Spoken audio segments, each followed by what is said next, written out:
Everybody, have you ever wondered how much it costs to start a nonprofit? Well, we're going to talk about it today. Let's get into it.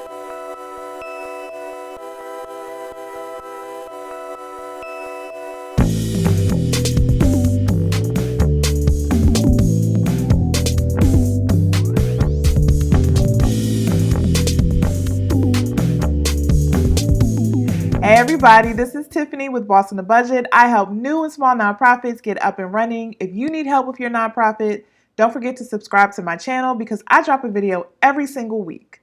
So today, let's talk about how much it costs to start a nonprofit. And so I have a blog on this. I'm going to link it below where I break this down, but I also wanted to do a video because some people don't like to read and all that kind of stuff. So I want to at least have a video to accompany how I broke it down on my website.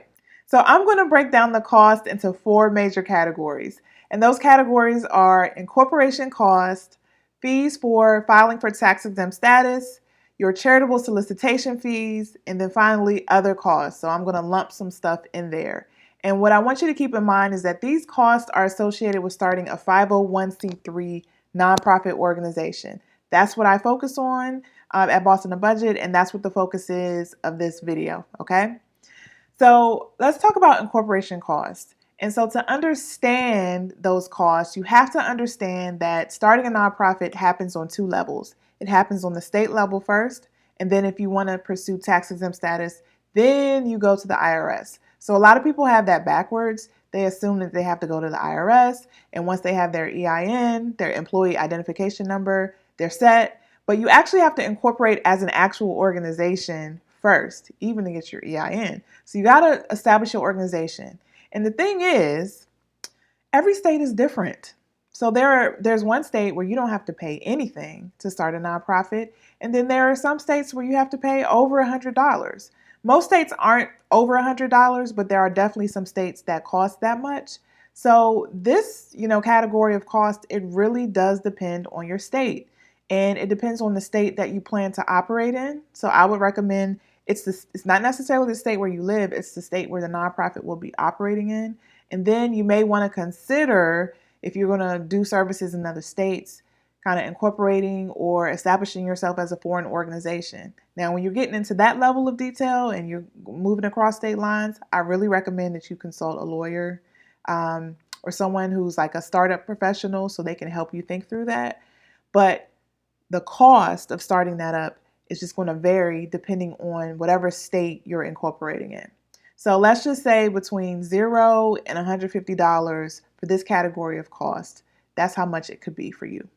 Okay, so the next category is your tax-exempt status filing fees. So if you want to become a 501c3 tax-exempt organization, that means you won't be taxed on the income that you make for mission-related activities, then you would apply using Form 1023 or Form 1023-EZ with the IRS. Now, both of those forms are similar, but they have different fee structures and one's longer, okay? So the OG form, as I like to call it, is the 1023. It's the form that everyone always had to fill out. It's very detailed. It asks a lot of questions about your organization. It asks for detailed numbers and detailed information about your mission, right? So I have other videos that kind of walk through the differences between these forms, but I'm just explaining them for the sake of so you can understand why there's a difference in cost. So that long form is much more detailed and is a longer review process with the IRS, and that form costs $600, okay? But if you are a smaller nonprofit and you're not going to make over $50,000 for the first 3 years, and there are other qualifications that can determine whether or not you're eligible, you may be able to fill out the 1023-EZ, which is a streamlined version of the 1023 form. And most new people, most new organizations qualify, not all, but most, and that form is $275, okay? So there are differences in costs, and that will impact how much you pay. Now, that's as of this recording. That may change in the future, and it was a different fee before, but as of when I'm recording this video in the summer of 2020, the long form is $600, that 1023, and then the 1023-EZ, which is the streamlined form, is $275. All right, so let's talk about the next category of cost, which I think takes most people by surprise because they didn't realize that this was a thing. So, if you want to solicit donations from people in just about any state in the US, you have to apply for charitable solicitation. That means that the state wants a record of all the organizations asking their residents for money. And the reason why they're doing that is because they just want to protect their residents from scammers, and they just want to make sure they can keep tabs on who's doing that work, like who's asking for money in their state. Every state is different, just like with the incorporation cost. So some states don't require any kind of application. Some require you filling out paperwork, but it's free. And some, it costs money, okay? For some, it's like over $400. So it just really depends on the states that you plan to solicit donations from their residents. One thing to keep in mind that there are a few states that consider a donate button on your website as active solicitation. So if you have a donate button, that means at any time one of their residents could go to your website and donate. They consider that solicitation and they want you to apply for solicitation in their state. And some people want you to apply before people even donate to you, right? So some states may say, well, it's only after, people donate or after you start receiving a certain amount of money. But some states will say even before you get a dime, you have to apply. So this really requires you doing your research and making decisions as a new organization about how you want to handle this, how you want to approach this. But I'm going to drop a link in the description box to kind of give you some insight of how to approach this, and so you can see how, what it looks like across the entire US. So I have a website that I can share with you that gives you an explanation of the requirement in every single state. So the answer to the question for that category of cost is it just depends on what states you're fundraising in. No one can guess that for you. You're going to have to figure that out yourself, but absolutely figure that in to your cost. Okay, so the last category of cost is what I just call other. It's a catch-all for other costs that you probably need to seriously consider. It's not necessarily a government filing fee or anything like that, but in order to be successful and have some systems set up for your organization, I recommend at the bare minimum you looking at these costs, okay? So the costs are broken down into kind of different subcategories. The first subcategory is insurance, right? So as a nonprofit, you're still a business, you're still interacting with the public. So once that happens and you're starting to interface with people, whether that be online or in person, you should have some kind of liability insurance to cover the activities of your organization. In addition, for nonprofits, there's a type of insurance called Directors and Officers Insurance. It's called D&O. So I really recommend you looking into that as well, because that protects the board of directors, because guess what? They're financially, legally, and ethically responsible for the organization. So they need some kind of cover as well. So you should really consider at least liability and D&O insurance. And then when you start thinking about staffing and all that kind of stuff, there are other insurances that come into play, but insurance absolutely should be factored into some of the startup costs for your organization. Okay, so the other kind of subcategory of other costs is communications and marketing. So one of the things that you have to focus on heavily in your first couple of years, and just period actually, is communications and marketing. So how you present yourself to the general public, because that goes hand in hand with your ability to fundraise and your ability to establish yourself so you can get clients. And you can also get people to give to you, right? And that means funders like different foundations. That means government agencies. That means individual people. You're going to have to present yourself in a way that people can feel confident and believe that you're a real organization. So you're going to have a website. You're going to have to get real email addresses that are tied to your website domain.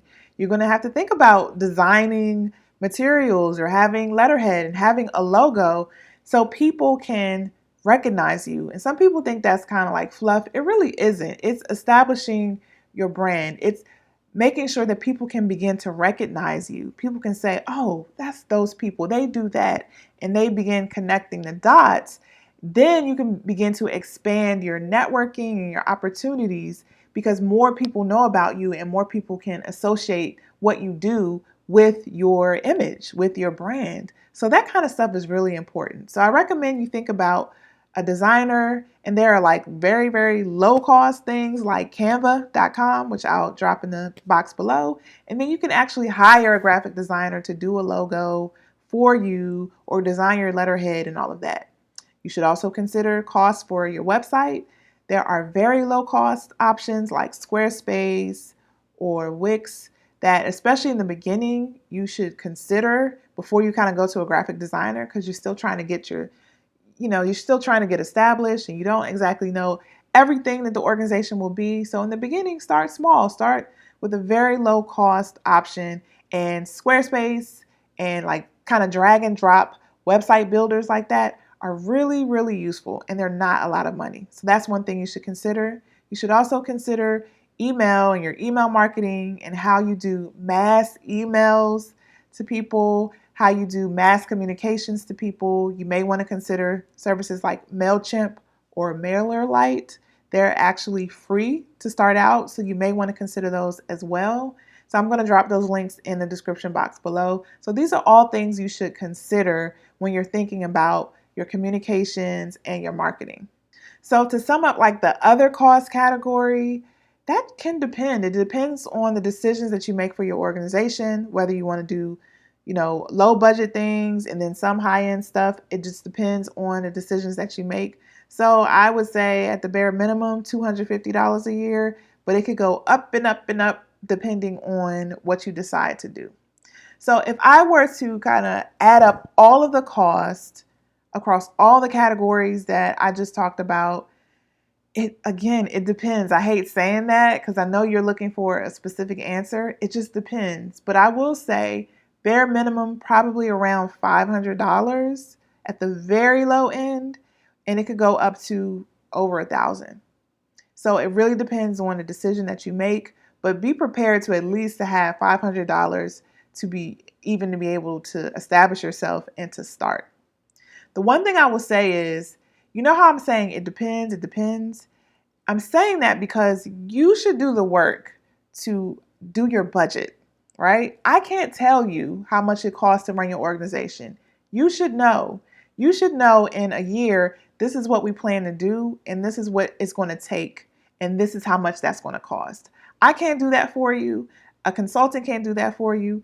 You and your board have to establish that for yourselves so you can see in black and white what it's going to cost, or this is what we plan to do, and oh, this is what it's going to cost, so you can figure out how to make up those costs, right? There's nothing better than having a budget, and for whatever reason, people are so afraid of budgets.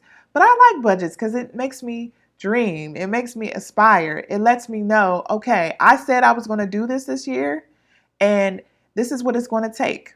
So it makes me go through that planning process of, okay, we said we're going to get to this by the end of the year. This is what it's going to take to do it, and I'm going to figure out how much that's going to cost. So you have to start researching and looking at vendors and stuff like that. It just helps organize you around a plan, around an actual strategy, instead of just pulling stuff out your tail and thinking, oh, is that how much it's going to cost? Because you're not going to be as successful. Once you know what your plan is and you know how much it costs and you know how you're going to get there to make up those costs, you will be so much better off. You will be way more successful. So if you need help kind of organizing yourself, if you need a budget template, if you need help figuring out what kind of communications and marketing you need to be doing in the beginning, I have a nonprofit startup workbook, which is perfect for you. It actually just walks you through step by step in many different worksheets, and it covers all the areas of startup. So you don't have to question or wonder if you're missing something. It will guide you step by step. And once you're finished with that workbook, you'll be in a very, very strong position to get funding and to be successful. So I'm going to drop the link to that workbook below. Please don't forget to check it out. And if you just need other resources for starting your nonprofit, visit me at www.bossonabudget.com, and I will see you in the next video.